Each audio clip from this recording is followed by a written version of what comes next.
Cliches are words or expressions that have been overused. They tend to sound trite to our ear, and they just don't make for good writing. They can include filler words or overused metaphors or meaningless jargon.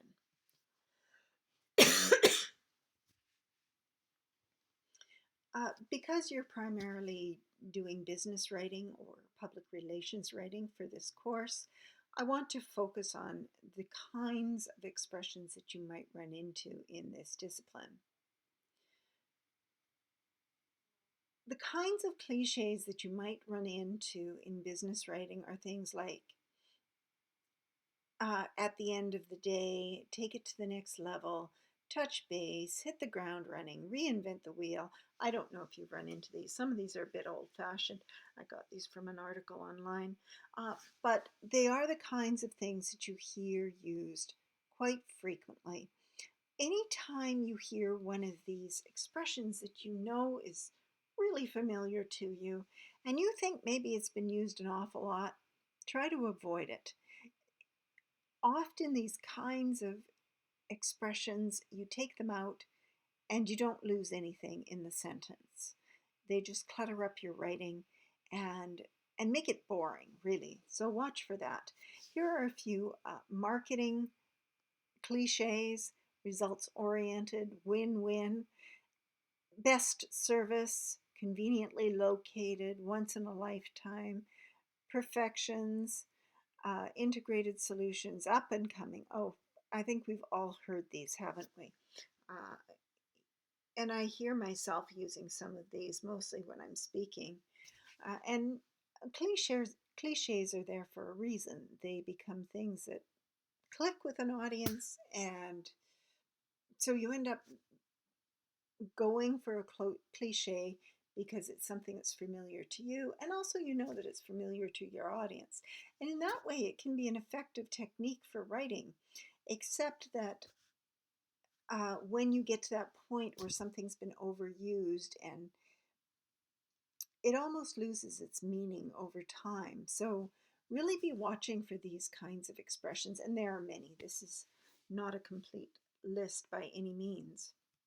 Here are a few from journalism, and when I say that the first list is from business and the second one is from marketing and this one's from journalism, you know, we see these everywhere.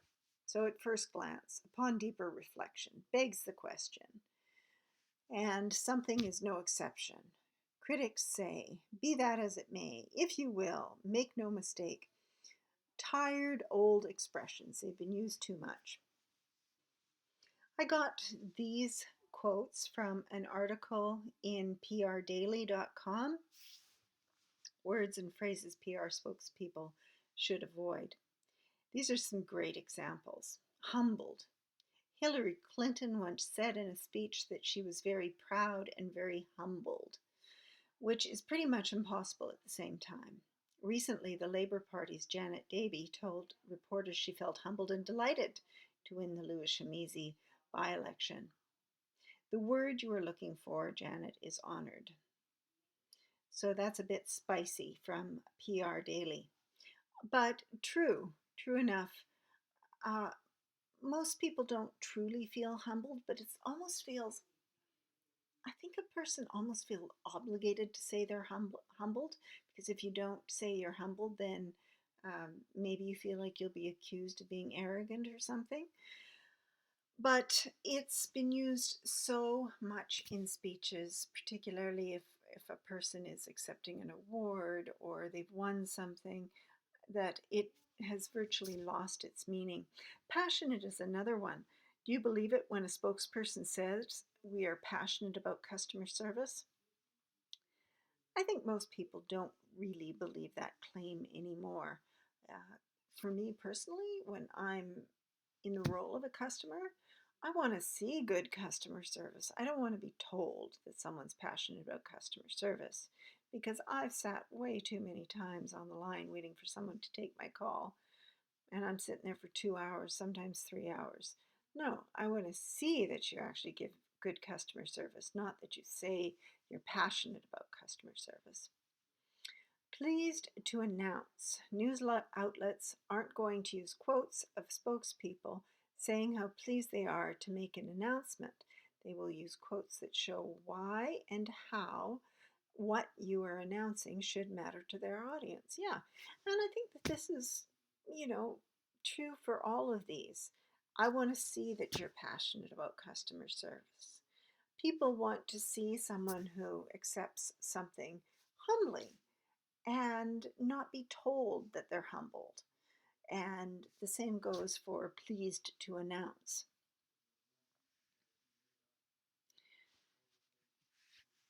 Spokespeople who use reached out are widely derided, yet it continues to be used. Fortunately, the English language offers some much better alternatives such as contact and appeal. Yeah, so um, we'll reach out to you. Uh, really cliched at this point. That's a great question. Something like that's a great question is really a throat clearer, isn't it? It's one of those things that you use to give yourself a little bit of extra time to answer a question. So it has a purpose. It it buys you a little bit of time. But it doesn't work if you're saying it over and over again. So just be aware of these kinds of expressions and then listen for these kinds of trite expressions in your own speech pattern as well as in your writing. And it's kind of nice if you're working, say, in Word, you can do a search. If you think you might be overusing an expression, you can do a search and find out if you actually are overusing an expression. When I was looking at this article, there were some really great examples in the comments section. People were giving their own opinion on words and phrases that should be avoided.